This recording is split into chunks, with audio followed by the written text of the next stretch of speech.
Don Quichotte, chapitre 57, qui traite de quelle manière Don Quichotte prit congé du duc et de ce qui lui arriva avec l'effrontée et discrète Altisidore, demoiselle de la duchesse. Enfin parut convenable à Don Quichotte de sortir d'une oisiveté aussi complète que celle où il languissait dans ce château.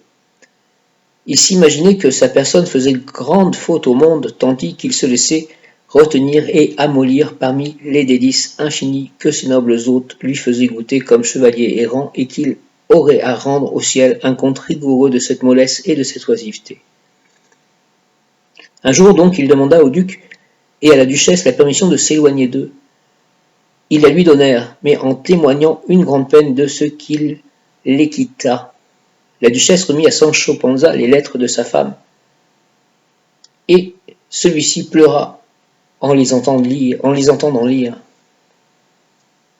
Qui aurait pensé, dit-il, que d'aussi belles espérances que celles qu'avait engendrées dans le cœur de ma femme, Thérèse Panza, la nouvelle de mon gouvernement, s'en irait en fumée, et qu'aujourd'hui il faudrait de nouveau me traîner à la quête des aventures de mon maître Don Quichotte de la Manche.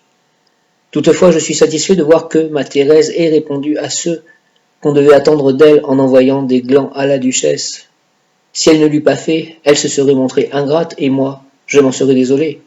Ce qui me console, c'est qu'on ne pourra pas donner à ce cadeau le nom de pot de vin, car, lorsqu'elle l'a envoyé, j'étais déjà possesseur du gouvernement.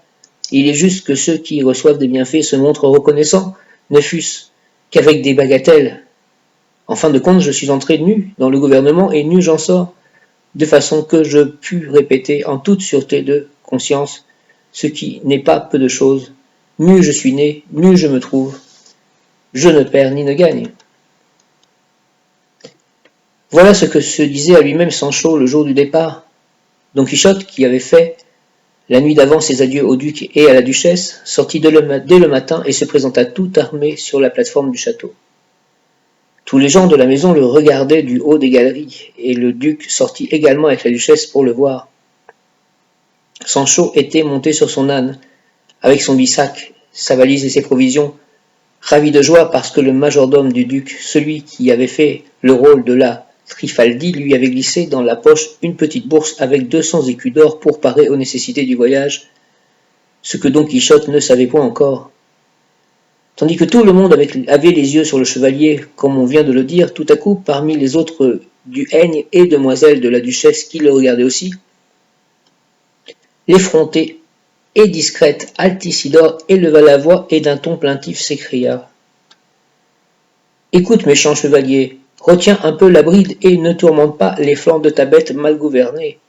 Regarde, perfide, tu ne fuis pas quelque serpent féroce, mais une douce agnelle qui est encore loin d'être brebis. Tu t'es joué, monstre horrible de la plus belle fille que Diane ait vue sur ces montagnes et Vénus dans ces forêts. Cruel Biréno, fugitif aîné, que Barabbas t'accompagne et devient ce que tu pourras. Tu emportes, ô impie, dans les griffes de tes serres, les entrailles d'une amante aussi humble que tendre. Tu emportes 3 mouchoirs de nuit et les jartelles d'une jambe qui égale le marbre de Paros par sa blancheur et son poli.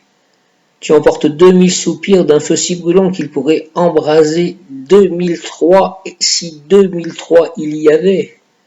Cruel Biréno, fugitif aîné, que Barabbas accompagne et devient ce que tu pourras. De ce Sancho, ton écuyer, puissent ses entrailles être si dures et si revêches que Dulcinée n'en sorte point de son enchantement. Que la triste dame porte la peine du crime que tu as commis, car quelquefois dans mon pays les justes payent pour les pécheurs.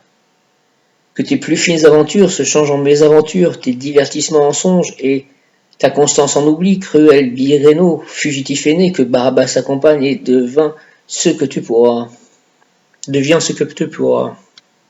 Que tu sois tenu pour perfide de Séville jusqu'à Marchena, de Grenade jusqu'à Loja, de Londres jusqu'à l'Angleterre, si tu joues à l'ombre et au piquet, que les rois te fuient et que tu ne vois ni as ni 7 dans ton jeu.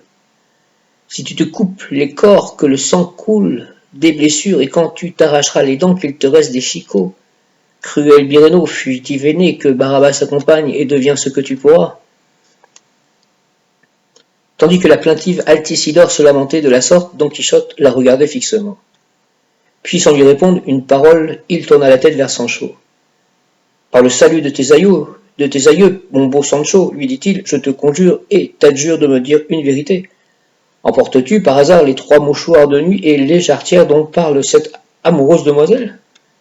« Les 3 mouchoirs, oui, je les emporte, répondit Sancho, mais les jarretières comme sur ma main. » La duchesse resta toute surprise de l'effronterie d'Altisidore, et bien qu'elle la connût pour hardie et rieuse, elle ne la croyait pas femme à prendre de telles libertés. D'ailleurs, comme elle n'était pas prévenue de ce tour, sa surprise en fut plus grande. Le duc voulut appuyer sur la plaisanterie et dit à Don Quichotte : « Il me semble mal à vous, seigneur chevalier, qu'après le bon accueil qu'on vous a fait dans ce château, vous osiez emporter 3 mouchoirs pour le moins, si ce n'est pour le plus, les jarretières de demoiselle. Ce sont là des indices de mauvais cœur, des témoignages qui ne répondent point à votre renommée. Rendez-lui les jarretières, ou sinon je vous défie en combat à outrance, sans crainte que les malandrins enchanteurs me transforment ou me changent le visage, car ils en ont fait à mon laquais Tosilos, celui qui est entré en lice avec vous. » « Dieu me préserve, répondit Don Quichotte, de tirer l'épée contre votre illustre personne, de qui j'ai reçu tant de faveurs. Je rendrai les mouchoirs, puisque Sancho dit qu'il les a. Quant aux jarretières, c'est impossible, puisque je ne les ai pas reçues, ni lui non plus. Et si votre demoiselle veut chercher dans ses cachettes, elle les y trouvera certainement. Jamais, seigneur duc, jamais je ne fus voleur, et je pense bien ne pas l'être en toute ma vie, à moins que la main de Dieu ne m'abandonne. Cette demoiselle parle à ce qu'elle dit comme une amoureuse, chose dont je suis tout à fait innocent. Ainsi je n'ai pas à lui demander pardon, ni à elle, ni à votre excellence, que je supplie d'avoir de moi meilleure opinion et de me donner encore une fois la permission de continuer mon voyage. » « Que Dieu vous le donne si bon, seigneur Don Quichotte, s'écria la duchesse, que nous apprenions toujours d'heureuses nouvelles de vos exploits.